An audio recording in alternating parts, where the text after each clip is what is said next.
روزہ ہم سے کیا مطالبہ کرتا ہے؟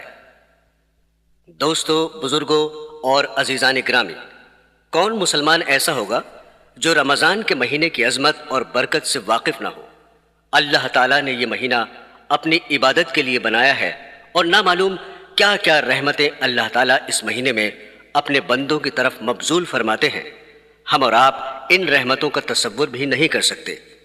اس مہینے کے اندر بعض اعمال ایسے ہیں جن کو ہر مسلمان جانتا ہے اور اس پر عمل بھی کرتا ہے۔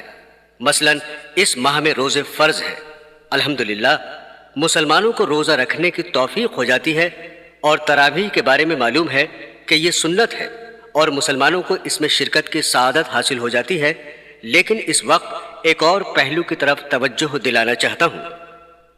دوستو، عام طور پر یہ سمجھا جاتا ہے کہ رمضان المبارک کی خصوصیت صرف یہ ہے کہ اس میں روزے رکھے جاتے ہیں اور رات کے وقت تراویح پڑھی جاتی ہے، اور بس اس کے علاوہ اور کوئی خصوصیت نہیں۔ اس میں تو شک نہیں ہے کہ یہ دونوں عبادتیں اس مہینے کی بڑی اہم عبادات میں سے ہیں، لیکن بات صرف یہاں تک ختم نہیں ہوتی، بلکہ در حقیقت رمضان المبارک ہم سے اس سے زیادہ کا مطالبہ کرتا ہے۔ اور قرآن کریم میں اللہ جل شانہ نے ارشاد فرمایا ہے کہ میں نے جنات اور انسانوں کو صرف ایک کام کے لیے پیدا کیا، اور وہ یہ کہ میری عبادت کریں۔ گویا اللہ تعالیٰ نے انسان کی تخلیق کا بنیادی مقصد یہ بتایا کہ وہ اللہ کی عبادت کرے۔ یہاں بعض لوگوں کو، خاص کر نئی روشنی کے لوگوں کو، یہ شبہ ہوتا ہے کہ اگر انسان کی تخلیق کا مقصد صرف عبادت تھا تو اس کام کے لیے انسان کو پیدا کرنے کی کیا ضرورت تھی؟ یہ کام تو فرشتے پہلے سے بہت اچھی طرح انجام دے رہے تھے، اور وہ اللہ کی عبادت، تسبیح اور تقدیس میں لگے ہوئے تھے۔ یہی وجہ ہے کہ جب اللہ تعالیٰ نے حضرت آدم علیہ السلام کو تخلیق فرمانے کا ارادہ کیا اور فرشتوں کو بتایا کہ میں اس طرح کا ایک انسان پیدا کرنے والا ہوں، تو فرشتوں نے بے ساختہ یہ کہا کہ آپ ایک ایسے انسان کو پیدا کر رہے ہیں جو زمین میں فساد مچائے گا اور خون ریزی کرے گا، اور عبادت، تسبیح اور تقدیس ہم انجام دے رہے ہیں۔ اسی طرح آج بھی اعتراض کرنے والے یہ اعتراض کر رہے ہیں کہ اگر انسان کی تخلیق کا مقصد صرف عبادت ہوتا تو اس کے لیے انسان کو پیدا کرنے کی ضرورت نہیں تھی۔ یہ کام تو فرشتے پہلے ہی انجام دے رہے ہیں۔ بے شک اللہ تعالیٰ کے فرشتے اللہ تعالیٰ کی عبادت کر رہے تھے، لیکن ان کی عبادت بالکل مختلف نوعیت کی تھی، اور انسان کے سپرد جو عبادت کی گئی وہ بالکل مختلف نوعیت کی تھی، اس لیے کہ فرشتے جو عبادت کر رہے تھے ان کے مزاج میں اس کے خلاف کرنے کا امکان ہی نہیں تھا۔ وہ اگر چاہے کہ عبادت نہ کریں تو ان کے اندر عبادت چھوڑنے کی صلاحیت نہیں۔ اللہ تعالیٰ نے ان کے اندر سے گناہ کرنے کا امکان ہی ختم فرما دیا، اور نہ انہیں بھوک لگتی ہے، نہ ان کو پیاس لگتی ہے، اور نہ ان کے اندر شہوانی تقاضا پیدا ہوتا ہے، حتیٰ کہ ان کے دل میں گناہ کا وسوسہ بھی نہیں گزرتا۔ گناہ کی خواہش اور گناہ پر اقدام تو دور کی بات ہے۔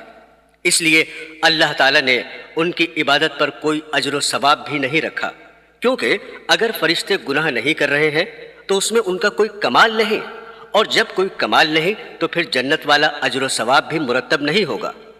مثلا ایک شخص بینائی سے محروم ہے، جس کی وجہ سے ساری عمر اس نے نہ کبھی فلم دیکھی، نہ کبھی ٹی وی دیکھا، اور نہ کبھی غیر محرم پر نگاہ ڈالی۔ بتائیے کہ ان گناہوں کے نہ کرنے میں اس کا کیا کمال ظاہر ہوا؟ اس لیے کہ اس کے اندر ان گناہوں کے کرنے کی صلاحیت ہی نہیں ہے۔ لیکن ایک دوسرا شخص جس کی بینائی بالکل ٹھیک ہے، جو چیز چاہے دیکھ سکتا ہے، لیکن دیکھنے کی صلاحیت موجود ہونے کے باوجود جب کسی غیر محرم کی طرف دیکھنے کا تقاضا دل میں پیدا ہوتا ہے، وہ فوراً اللہ تعالیٰ کے خوف سے نگاہ نیچی کر لیتا ہے۔ اب بظاہر دونوں گناہوں سے بچ رہے ہیں، لیکن دونوں میں زمین آسمان کا فرق ہے۔ پہلا شخص بھی گناہ سے بچ رہا ہے اور دوسرا شخص بھی گناہ سے بچ رہا ہے، لیکن پہلے شخص کا گناہ سے بچنا کوئی کمال نہیں، اور دوسرے شخص کا گناہ سے بچنا کمال ہے۔ لہٰذا اگر ملائکہ صبح سے شام تک کھانا نہ کھائیں تو یہ کوئی کمال نہیں، اس لیے کہ انہیں بھوک ہی نہیں لگتی اور انہیں کھانے کی حاجت ہی نہیں، لہٰذا ان کے نہ کھانے پر کوئی اجر و ثواب بھی نہیں۔ لیکن انسان ان تمام حاجتوں کو لے کر پیدا ہوا ہے، لہٰذا کوئی انسان کتنے ہی بڑے سے بڑے مقام پر پہنچ جائے، حتیٰ کہ سب سے اعلیٰ مقام یعنی نبوت پر پہنچ جائے، تب بھی وہ کھانے پینے سے مستثنا نہیں ہو سکتا۔ چنانچہ کفار نے انبیاء پر یہی اعتراض کیا جس کے بارے میں قرآن پاک میں ارشاد ہوا، یہ رسول کیسے ہیں جو کھانا بھی کھاتے ہیں اور بازاروں میں چلتے پھرتے بھی ہیں۔ تو برادران اسلام، کھانے کا تقاضا انبیاء کے ساتھ بھی لگا ہوا ہے۔ اب اگر انسان کو بھوک لگ رہی ہے لیکن اللہ کے حکم کی وجہ سے کھانا نہیں کھا رہا ہے تو یہ کمال کی بات ہے۔ اس لیے اللہ تعالیٰ نے فرشتوں سے فرمایا کہ میں ایک ایسی مخلوق پیدا کر رہا ہوں جس کو بھوک بھی لگے گی، پیاس بھی لگے گی، اور اس کے اندر شہوانی تقاضے بھی پیدا ہوں گے، اور گناہ کرنے کے دائیے بھی ان کے اندر پیدا ہوں گے۔ لیکن جب گناہ کا دائیہ پیدا ہوگا اس وقت وہ مجھے یاد کر لے گا اور مجھے یاد کر کے اپنے نفس کو اس گناہ سے بچا لے گا۔ اس کی یہ عبادت اور گناہ سے بچنا ہمارے یہاں قدر و قیمت رکھتا ہے، اور جس کا اجر و ثواب اور بدلہ دینے کے لیے ہم نے جنت تیار کر رکھی ہے، اس لیے کہ اس کے دل میں دائیہ اور تقاضا ہو رہا ہے اور خواہشات پیدا ہو رہی ہیں اور گناہ کے محرکات سامنے آ رہے ہیں، لیکن یہ انسان ہمارے خوف اور ہماری عظمت کے تصور سے اپنی آنکھ کو گناہ سے بچا لیتا ہے، اپنے کان کو گناہ سے بچا لیتا ہے، اپنی زبان کو گناہ سے بچا لیتا ہے، اور گناہوں کی طرف اٹھتے ہوئے قدموں کو روک لیتا ہے تاکہ میرا اللہ مجھ سے ناراض نہ ہو جائے۔ یہ عبادت فرشتوں کے بس میں نہیں تھی، اس عبادت کے لیے انسان کو پیدا کیا گیا۔ برادران اسلام، حضرت یوسف علیہ السلام کو جو فتنہ زلیخا کے مقابلے میں پیش آیا، کون مسلمان ایسا ہے جو اس کو نہیں جانتا؟ قرآن کریم کہتا ہے کہ زلیخا نے حضرت یوسف علیہ السلام کو گناہ کی دعوت دی۔ اس وقت زلیخا کے دل میں بھی گناہ کا خیال پیدا ہوا اور حضرت یوسف علیہ السلام کے دل میں بھی گناہ کا خیال آ گیا۔ عام لوگ تو اس سے حضرت یوسف علیہ السلام پر اعتراض اور ان کی تنقیص بیان کرتے ہیں، حالانکہ قرآن کریم یہ بتلانا چاہتا ہے کہ گناہ کا خیال آ جانے کے باوجود اللہ تعالیٰ کے خوف اور ان کی عظمت کے استحضار سے اس گناہ کے خیال پر عمل نہیں کیا اور اللہ تعالیٰ کے حکم کے آگے سر تسلیم خم کر لیا۔ لیکن اگر گناہ کا خیال بھی دل میں نہ آتا اور گناہ کرنے کی صلاحیت ہی نہ ہوتی اور گناہ کا تقاضا ہی پیدا نہ ہوتا تو پھر 1000 مرتبہ زلیخا گناہ کی دعوت دے، پھر تو کمال کی کوئی بات نہیں تھی۔ کمال تو یہی تھا کہ گناہ کی دعوت دی جا رہی ہے، ماحول بھی موجود ہے، حالات بھی سازگار ہیں اور دل میں خیال بھی آ رہا ہے، لیکن ان سب چیزوں کے باوجود اللہ کے حکم کے آگے سر تسلیم خم کر کے فرمایا کہ معاذ اللہ، میں اللہ کی پناہ چاہتا ہوں۔ یہ عبادت ہے جس کے لیے اللہ تعالیٰ نے انسان کو پیدا فرمایا۔ جب انسان کا مقصد تخلیق عبادت ہے تو اس کا تقاضا یہ تھا کہ جب انسان دنیا میں آئے تو صبح سے لے کر شام تک عبادت کے علاوہ کوئی اور کام نہ کرے اور اس کو دوسرے کام کرنے کی اجازت نہ ہونی چاہیے۔ چنانچہ دوسری جگہ قرآن کریم نے فرمایا ہے کہ اللہ تعالیٰ نے مومنوں سے ان کی جانیں اور ان کے مال خرید لیے، اور اس کا معاوضہ یہ مقرر فرمایا کہ آخرت میں ان کو جنت ملے گی۔ جب ہماری جانیں بک چکی ہیں تو یہ جانیں جو ہم لیے بیٹھے ہیں وہ ہماری نہیں ہیں بلکہ بکا ہوا مال ہے، اس کی قیمت لگ چکی ہے۔ جب یہ جان اپنی نہیں ہے تو اس کا تقاضا یہ تھا کہ اس جان اور جسم کو سوائے اللہ کی عبادت کے دوسرے کام میں نہ لگایا جائے۔ لہٰذا اگر ہمیں اللہ تعالیٰ کی طرف سے یہ حکم دیا جاتا ہے کہ تمہیں صبح سے شام دوسرے کام کرنے کی اجازت نہیں، بس صرف سجدے میں پڑے رہا کرو اور اللہ اللہ کیا کرو، دوسرے کاموں کی اجازت نہیں، نہ کمانے کی اجازت ہے نہ کھانے کی اجازت ہے، تو یہ حکم انصاف کے خلاف نہ ہوتا، اس لیے کہ پیدا ہی عبادت کے لیے کیا گیا۔ لیکن قربان جائیے ایسے خریدار پر کہ اللہ تعالیٰ نے ہماری جان و مال کو خرید بھی لیا اور اس کی قیمت بھی پوری لگا دی، یعنی جنت، پھر وہ جان و مال ہمیں واپس بھی لوٹا دیا کہ یہ جان و مال تم اپنے پاس رکھ لو، اور ہمیں اس بات کی اجازت دی کہ کھاؤ پیو کماؤ اور دنیا کے کاروبار کرو، بس 5 وقت کی نماز پڑھ لیا کرو اور فلاں چیزوں سے پرہیز کرو، باقی جس طرح چاہو کرو۔ یہ اللہ تعالیٰ کی عظیم رحمت اور عنایت ہے۔ لیکن دوستو، جائز کرنے کا نتیجہ کیا ہوتا ہے؟ اللہ تعالیٰ بھی جانتے تھے کہ کہ جب یہ انسان دنیا کے کاروبار اور کام دھندوں میں لگے گا تو رفتہ رفتہ اس کے دل پر غفلت کے پردے پڑ جایا کریں گے اور دنیا کے کاروبار اور دھندوں میں کھو جائے گا۔ تو اس غفلت کو دور کرنے کے لیے وقتاً فوقتاً کچھ اوقات مقرر فرما دیے ہیں۔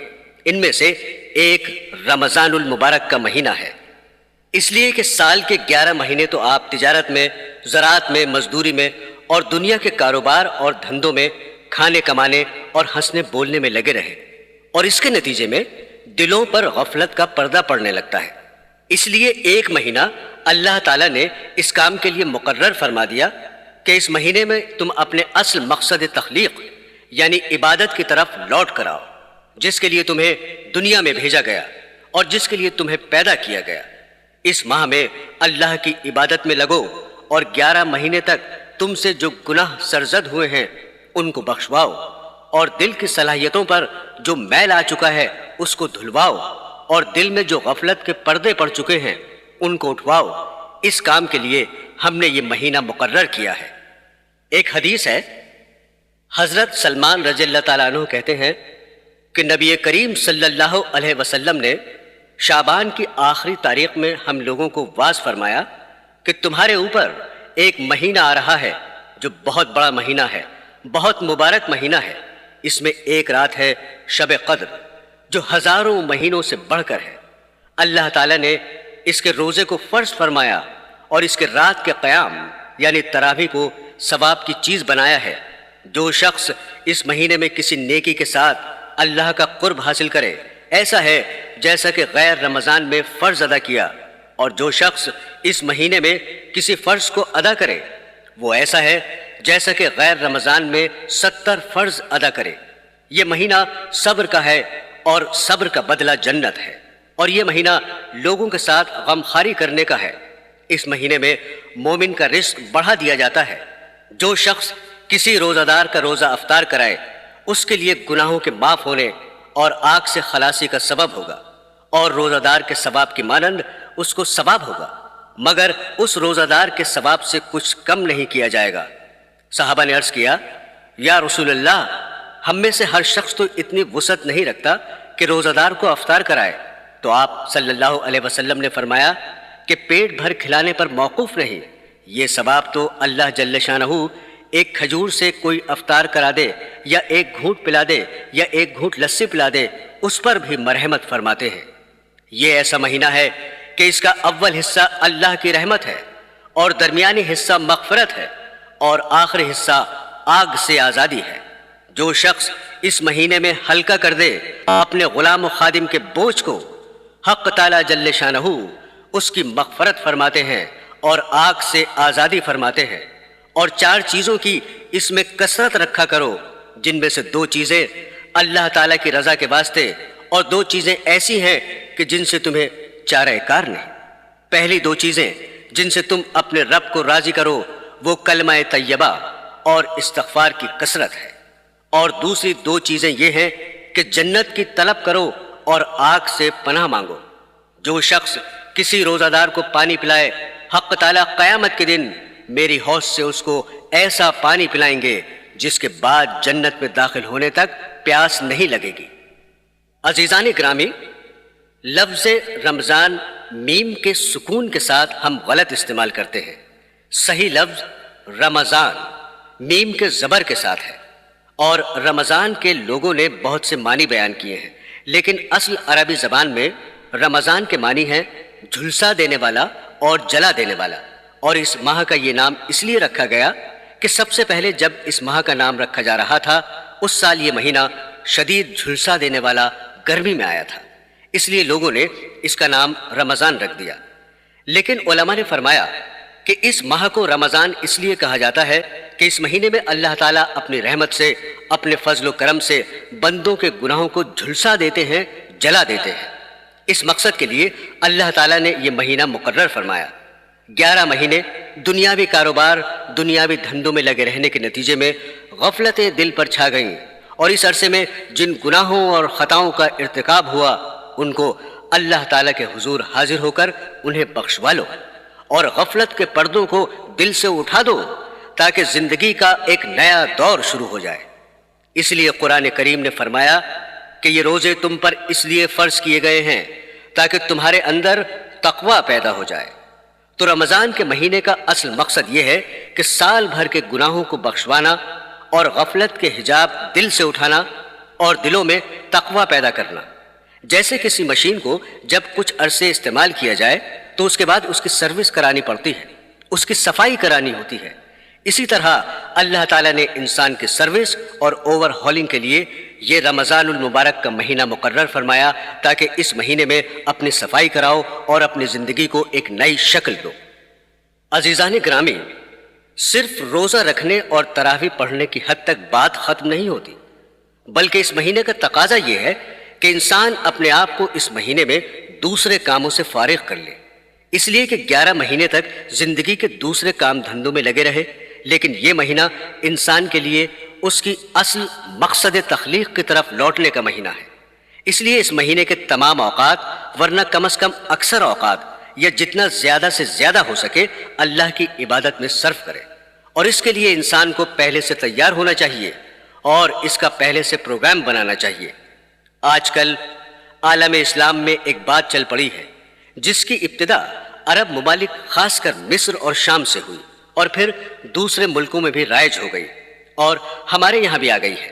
وہ یہ ہے کہ رمضان شروع ہونے سے پہلے کچھ محفلیں منعقد ہوتی ہیں جن کا نام محفل استقبال رمضان رکھا جاتا ہے، جس میں رمضان سے 1-2 دن پہلے ایک اجتماع منعقد کیا جاتا ہے اور اس میں قرآن کریم اور تقریر اور وعظ رکھا جاتا ہے، جس کا مقصد لوگوں کو یہ بتلانا ہوتا ہے کہ ہم رمضان المبارک کا استقبال کر رہے ہیں اور اس کو خوش آمدید کہہ رہے ہیں۔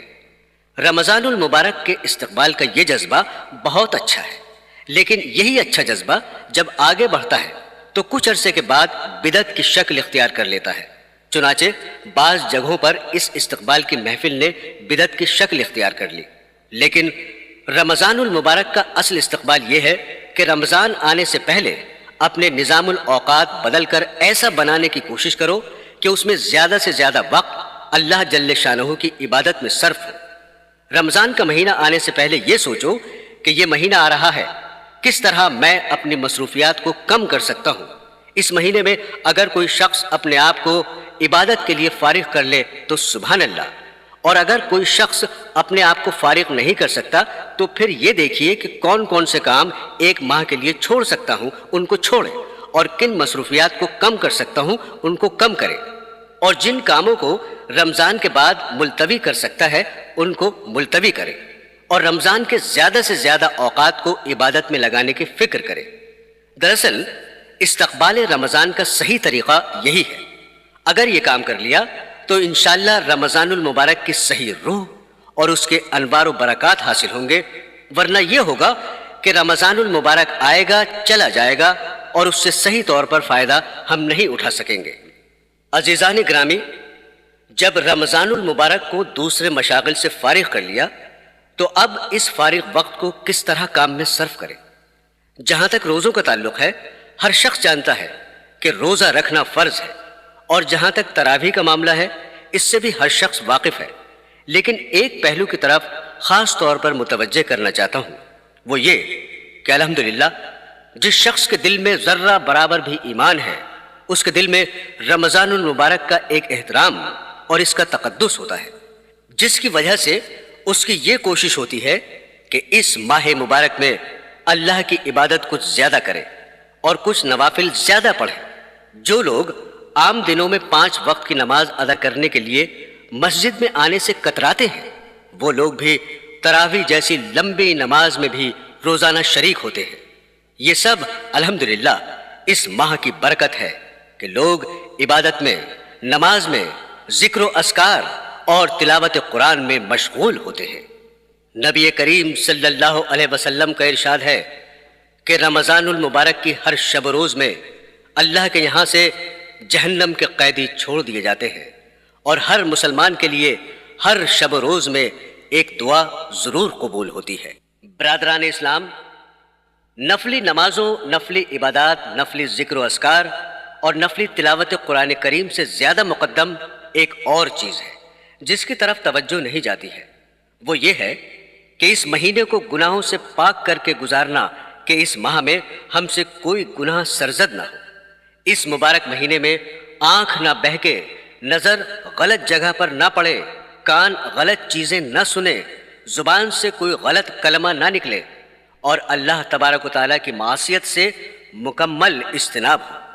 یہ مبارک مہینہ اگر اس طرح گزار لیا، پھر چاہے ایک نفلی رکعت نہ پڑھی ہو اور تلاوت زیادہ نہ کی ہو اور نہ ذکر و اذکار کیا ہو، لیکن گناہوں سے بچتے ہوئے، اللہ کی معصیت اور نافرمانی سے بچتے ہوئے یہ مہینہ گزار دیا، تو آپ قابل مبارکباد ہیں، اور یہ مہینہ آپ کے لیے مبارک ہے۔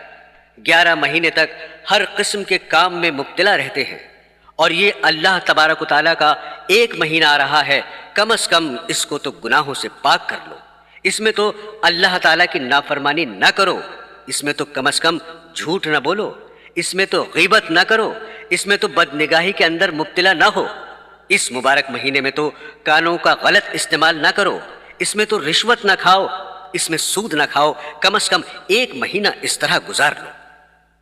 عزیزان گرامی، روزے تو ماشاءاللہ بڑے ذوق و شوق سے رکھ رہے ہیں، لیکن روزے کے کیا معنی ہیں؟ روزے کے معنی یہ ہیں کہ کھانے سے اجتناب کرنا، پینے سے اجتناب، اور نفسانی خواہشات کی تکمیل سے اجتناب کرنا۔ روزے میں ان تینوں چیزوں سے اجتناب ضروری ہے۔ اب یہ دیکھیں کہ یہ تینوں چیزیں ایسی ہیں جو حلال ہیں، کھانا حلال، پینا حلال، اور جائز طریقے سے زوجین کا نفسانی خواہشات کی تکمیل کرنا حلال۔ اب روزے کے دوران آپ ان حلال چیزوں سے تو پرہیز کر رہے ہیں، نہ کھا رہے ہیں، نہ پی رہے ہیں، لیکن جو چیزیں پہلے سے حرام تھیں، مثلا جھوٹ بولنا، غیبت کرنا، بدنگاہی کرنا، جو ہر حال میں حرام تھیں، روزے میں یہ سب چیزیں ہو رہی ہیں۔ اب روزہ رکھا ہوا ہے اور جھوٹ بول رہے ہیں، روزہ رکھا ہوا ہے اور غیبت کر رہے ہیں، روزہ رکھا ہوا ہے اور بدنگاہی کر رہے ہیں، روزہ رکھا ہوا ہے لیکن وقت پاس کرنے کے لیے گندی گندی فلمیں دیکھ رہے ہیں۔ یہ کیا روزہ ہوا کہ حلال چیز تو چھوڑ دی اور حرام چیز نہیں چھوڑی؟ اس لیے حدیث شریف میں نبی کریم صلی اللہ علیہ وسلم نے فرمایا کہ اللہ تعالیٰ فرماتے ہیں، جو شخص روزے کی حالت میں جھوٹ بولنا نہ چھوڑے تو مجھے اس کے بھوکا اور پیاسا رہنے کی کوئی حاجت نہیں۔ اس لیے جب جھوٹ بولنا نہیں چھوڑا جو پہلے سے حرام تھا، تو کھانا چھوڑ کر اس نے کون سا بڑا کمال کیا۔ اگرچہ فقہی اعتبار سے روزہ درست ہو گیا، اگر کسی مفتی سے پوچھو گے کہ میں نے روزہ بھی رکھا تھا اور جھوٹ بھی بولا تھا، تو وہ مفتی یہی جواب دے گا کہ روزہ درست ہو گیا، اس کی قضا واجب نہیں۔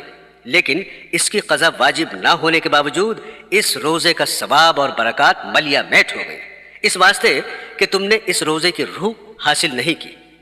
قرآن حکیم میں ارشاد باری تعالیٰ ہے کہ اے ایمان والو، تم پر روزے فرض کیے گئے جیسے پچھلی امتوں پر فرض کیے گئے۔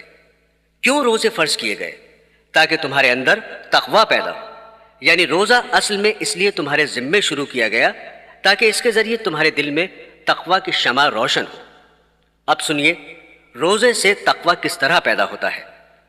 بعض علماء کرام نے فرمایا کہ روزے سے تقویٰ اس طرح پیدا ہوتا ہے کہ روزہ انسان کی قوت حیوانیہ اور قوت بہیمیہ کو توڑتا ہے۔ جب آدمی بھوکا رہے گا تو اس کی وجہ سے اس کی حیوانی خواہشات اور حیوانی تقاضے کچلے جائیں گے، جس کے نتیجے میں گناہوں پر اقدام کرنے کا داعیہ اور جذبہ سست پڑ جائے گا۔ لیکن ہمارے حضرت مولانا شاہ اشرف علی تھانوی رحمت اللہ علیہ نے فرمایا کہ صرف قوت بہیمیہ توڑنے کی بات نہیں، بلکہ بات دراصل یہ ہے کہ جب آدمی صحیح طریقے سے روزہ رکھے گا تو یہ روزہ خود تقویٰ کی ایک عظیم الشان سیڑھی ہے۔ اس لیے کہ تقویٰ کے کیا معنی ہے؟ تقویٰ کے معنی یہ ہیں کہ اللہ جل جلالہ کے عظمت کے استحضار سے، اس کے گناہوں سے بچنا، یعنی یہ سوچ کر کہ میں اللہ تعالیٰ کا بندہ ہوں اور اللہ تعالیٰ مجھے دیکھ رہے ہیں، اللہ تعالیٰ کے سامنے حاضر ہو کر مجھے جواب دینا ہے اور اللہ تعالیٰ کے سامنے پیش ہونا ہے۔ اس تصور کے بعد جب انسان گناہوں کو چھوڑتا ہے تو اسی کا نام تقویٰ ہے۔ جیسا کہ اللہ تعالیٰ فرماتے ہیں، جو شخص اس بات سے ڈرتا ہے کہ مجھے اللہ تعالیٰ کے دربار میں حاضر ہونا ہے اور کھڑا ہونا ہے، اور اس کے نتیجے میں وہ اپنے آپ کو ہوائے نفس اور خواہشات سے روکتا ہے، یہی تقویٰ ہے۔ لہذا روزہ حصول تقویٰ کے لیے بہترین ٹریننگ اور بہترین تربیت ہے۔ جب روزہ رکھ لیا تو آدمی پھر کیسے ہی گناہگار، خطاکار اور فاسق و فاجر ہو، جیسا بھی ہو، لیکن روزہ رکھنے کے بعد اس کی یہ کیفیت ہوتی ہے کہ سخت گرمی کا دن ہے، سخت پیاس لگی ہوئی ہے، کمرے میں اکیلا ہے، کوئی دوسرا پاس موجود نہیں، اور دروازے پر کنڈی لگی ہوئی ہے، اور کمرے میں فریج موجود ہے، اور اس فریج میں ٹھنڈا پانی موجود ہے۔ اس وقت انسان کا نفس یہ تقاضا کرتا ہے کہ شدید گرمی کے عالم میں ٹھنڈا پانی پی لوں، لیکن کیا وہ شخص فریج سے ٹھنڈا پانی نکال کر پی لے گا؟ ہرگز نہیں پیے گا۔ حالانکہ اگر وہ پانی پی لے تو کسی بھی انسان کو کانوں کان خبر نہ ہوگی، کوئی لعنت اور ملامت کرنے والا نہیں ہوگا، اور دنیا والوں کے سامنے وہ روزہ دار ہی رہے گا، اور شام کو باہر نکل کر آرام سے لوگوں کے ساتھ افطاری کھا لے تو کسی شخص کو بھی پتہ نہیں چلے گا کہ اس نے روزہ توڑ دیا ہے۔ لیکن اس سب کے باوجود وہ پانی نہیں پیتا ہے۔ کیوں نہیں پیتا؟ پانی نہ پینے کی اس کے علاوہ کوئی اور وجہ نہیں ہے کہ وہ یہ سوچتا ہے کہ اگرچہ کوئی مجھے نہیں دیکھ رہا ہے، لیکن میرا مالک جس کے لیے میں نے روزہ رکھا ہے وہ تو مجھے دیکھ رہا ہے۔ اسی لیے اللہ جل شانہ فرماتے ہیں کہ روزہ میرے لیے ہے، لہٰذا میں ہی اس کی جزا دوں گا۔ اور اعمال کے بارے میں تو یہ فرمایا کہ کسی عمل کا 10 گنا اجر، کسی عمل کا 70 گنا اجر، اور کسی عمل کا 100 گنا اجر ہے، حتیٰ کہ صدقہ کا اجر 700 گنا ہے۔ لیکن روزے کے بارے میں فرمایا کہ روزے کا اجر میں دوں گا، کیونکہ روزہ اس نے صرف میرے لیے رکھا تھا، اس لیے کہ شدید گرمی کی وجہ سے جب حلق میں کانٹے لگ رہے ہیں اور زبان پیاس سے خشک ہے اور فریج میں ٹھنڈا پانی موجود ہے، تنہائی ہے اور کوئی دیکھنے والا بھی نہیں ہے، اس کے باوجود میرا بندہ صرف اس لیے پانی نہیں پی رہا ہے کہ اس کے دل میں میرے سامنے کھڑا ہونے اور جواب دہی کا ڈر اور احساس ہے۔ اس احساس کا نام تقویٰ ہے۔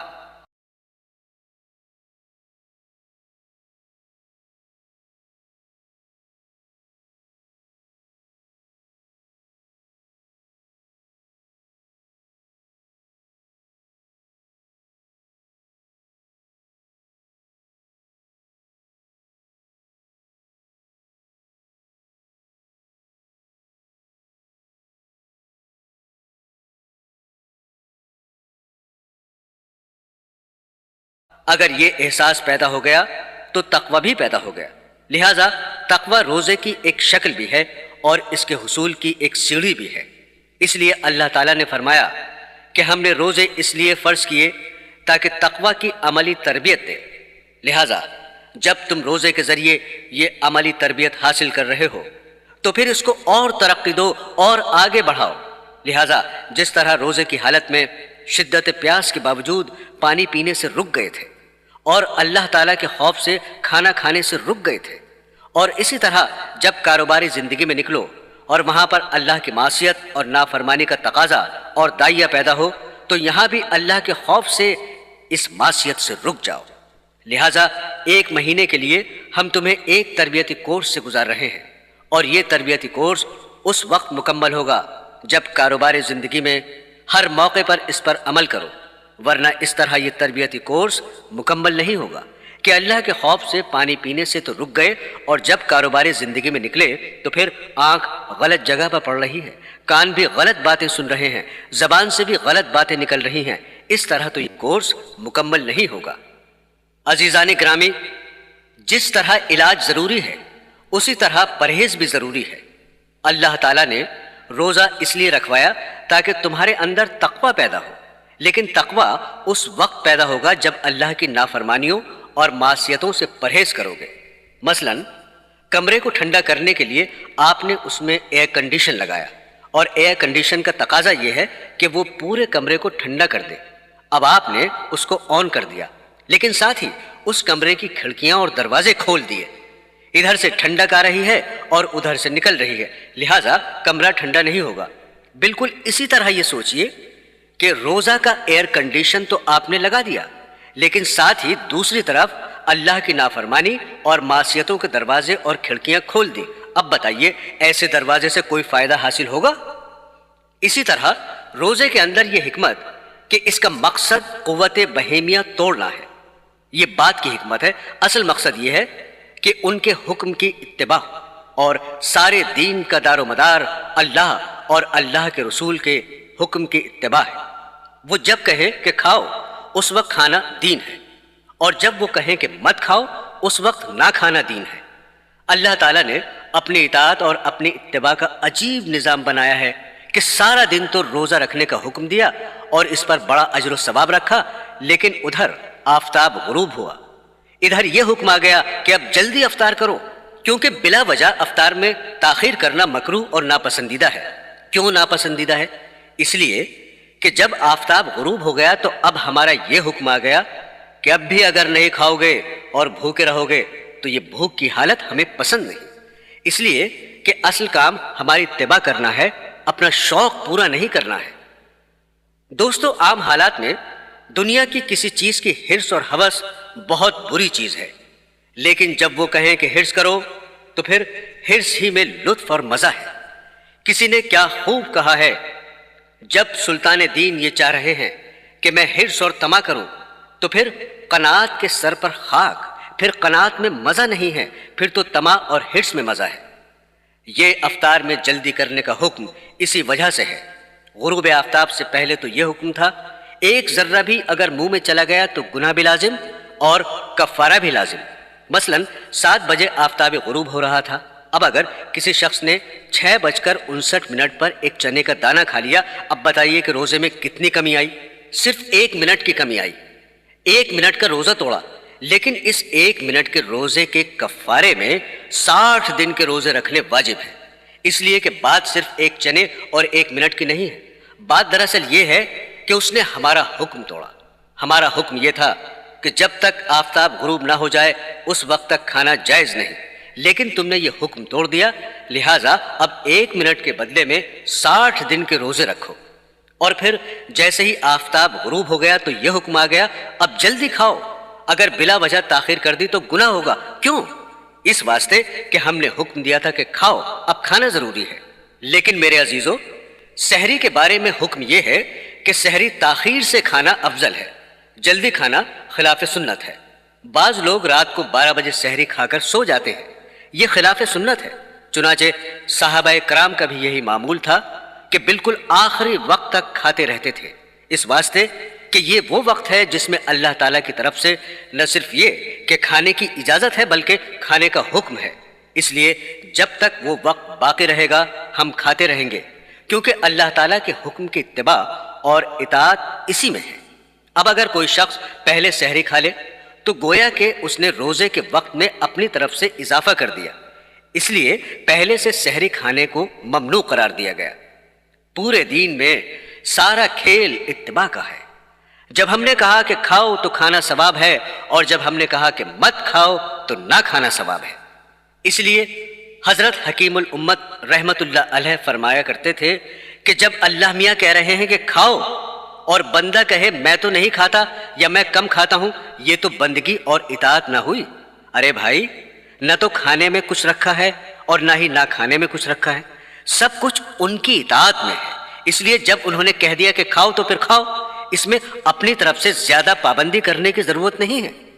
نبی کریم صلی اللہ علیہ وسلم کا ارشاد ہے کہ ہمارے اور اہل کتاب یعنی یہود و نصارہ کے روزے میں سحری کھانے سے فرق ہوتا ہے کہ وہ سحری نہیں کھاتے۔ ایک جگہ ارشاد ہے کہ سحری کھایا کرو کہ اس میں برکت ہے، ایک جگہ ارشاد ہے کہ 3 چیزوں میں برکت ہے، جماعت میں اور سرید میں اور سحری کھانے میں۔ اس حدیث میں جماعت سے عام مراد ہے نماز کی جماعت اور ہر وہ کام جس کو مسلمانوں کی جماعت مل کر کرے کہ اللہ کی مدد اس کے ساتھ فرمائی گئی ہے، اور سرید گوشت میں پکی ہوئی روٹی کہلاتی ہے جو نہایت لذیذ کھانا ہوتا ہے۔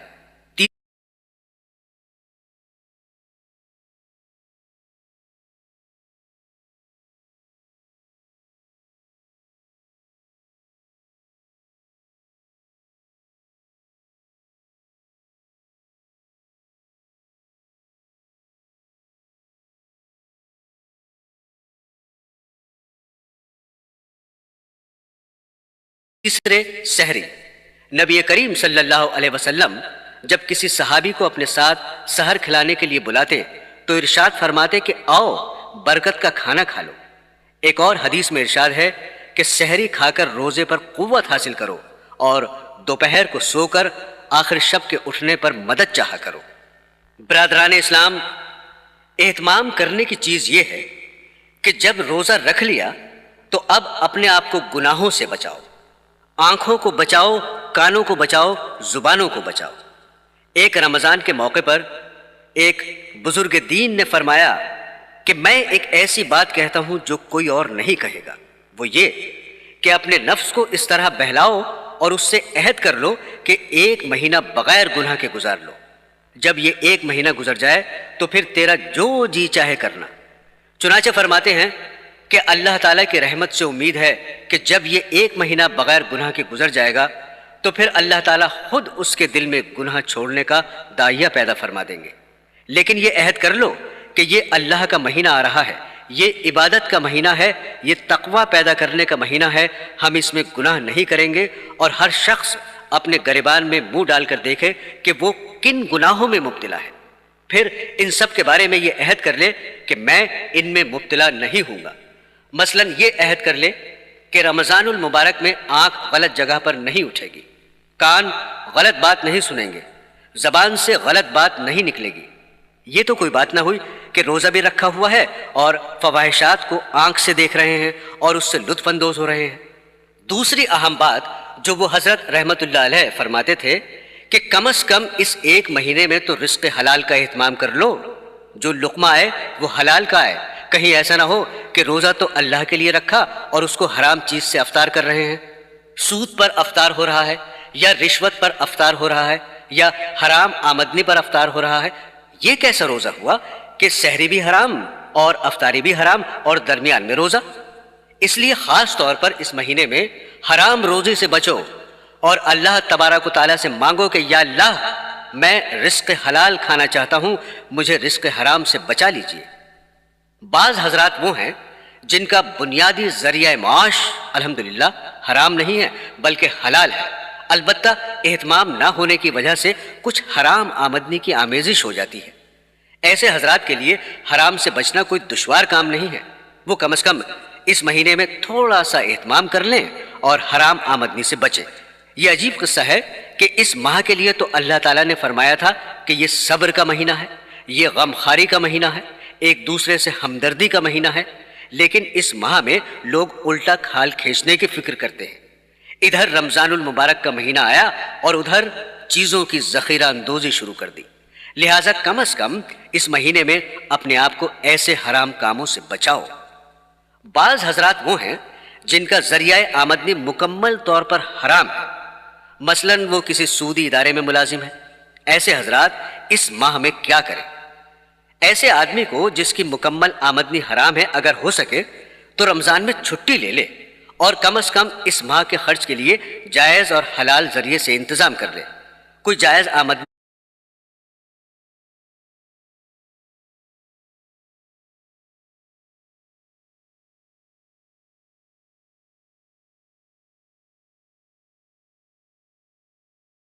کا ذریعہ اختیار کر لے، اور اگر یہ بھی نہ ہو سکے اس ماہ کے خرچ کے لیے کسی سے قرض لے لے اور یہ سوچے کہ میں اس مہینے میں حلال آمدنی سے کھاؤں گا اور اپنے بچوں کو بھی حلال کھلاؤں گا، کم از کم اتنا تو کر لے۔ بہرحال لوگ اس مہینے میں نوافل وغیرہ کا تو اہتمام بہت کرتے ہیں لیکن گناہوں سے بچنے کا اتنا اہتمام نہیں کرتے، حالانکہ اس ماہ میں اللہ تعالیٰ نے گناہوں سے بچنے کو آسان فرما دیا ہے۔ چنانچہ اس ماہ میں شیطان کو بیڑیاں پہنا دی جاتی ہیں، اس کو قید کر دیا جاتا ہے، لہٰذا شیطان کی طرف سے گناہ کرنے کے وسوسے اور تقاضے ختم ہو جاتے ہیں، اس لیے گناہوں سے بچنا آسان ہو جاتا ہے۔ میرے عزیزو، تیسری بات جس کا روزے سے خاص تعلق ہے وہ ہے غصے سے اجتناب اور پرہیز۔ چنانچہ حدیث شریف میں ہے کہ حضور اقدس صلی اللہ علیہ وسلم نے فرمایا کہ یہ ایک دوسرے سے غمخواری کا مہینہ ہے، لہٰذا غصہ اور غصے کی وجہ سے سرزد ہونے والے جرائم اور گناہ مثلا جھگڑا، مار پٹائی، تو تکار، ان سب چیزوں سے پرہیز کا اہتمام کریں۔ حدیث شریف میں حضور اقدس صلی اللہ علیہ وسلم نے یہاں تک فرما دیا ہے کہ اگر کوئی شخص تم سے جہالت اور لڑائی کی بات کرے تو تم کہہ دو کہ میرا روزہ ہے، میں لڑنے کے لیے تیار نہیں، نہ زبان سے لڑنے کے لیے تیار ہوں اور نہ ہاتھ سے، اس سے پرہیز کرے۔ یہ سب بنیادی کام ہے۔ برادران اسلام، جہاں تک عبادات کا تعلق ہے تمام مسلمان ماشاءاللہ جانتے ہی ہیں کہ روزہ رکھنا، تراویح پڑھنا ضروری ہے، اور تلاوت قرآن کو چونکہ اس مہینے سے خاص مناسبت ہے، چنانچہ حضور نبی کریم صلی اللہ علیہ وسلم رمضان کے مہینے میں حضرت جبرائیل علیہ السلام کے ساتھ پورے قرآن کریم کا دور فرمایا کرتے تھے۔ اس لیے جتنا زیادہ سے زیادہ ہو سکے اس مہینے میں تلاوت کریں، اور اس کے علاوہ چلتے پھرتے اٹھتے بیٹھتے زبان پر اللہ کا ذکر کریں، اور نوافل کی جتنی کثرت ہو سکے کریں۔ اور عام دنوں میں رات کو اٹھ کر تہجد کی نماز پڑھنے کا موقع نہیں ملتا، لیکن رمضان المبارک میں چونکہ انسان سحری کے لیے اٹھتا ہے، تھوڑا پہلے اٹھ جائے اور سحری سے پہلے تہجد پڑھنے کا معمول بنا لے، اور اس مہینے میں نماز خشوع کے ساتھ اور مرد با جماعت نماز پڑھنے کا اہتمام کر لے۔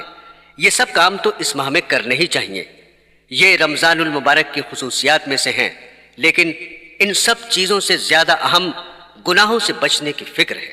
اللہ تعالی ہم سب کو ان باتوں پر عمل کرنے کی توفیق عطا فرمائے، اور رمضان المبارک کے انوار و برکات سے صحیح طور پر مستفید ہونے کی توفیق عطا فرمائے، آمین۔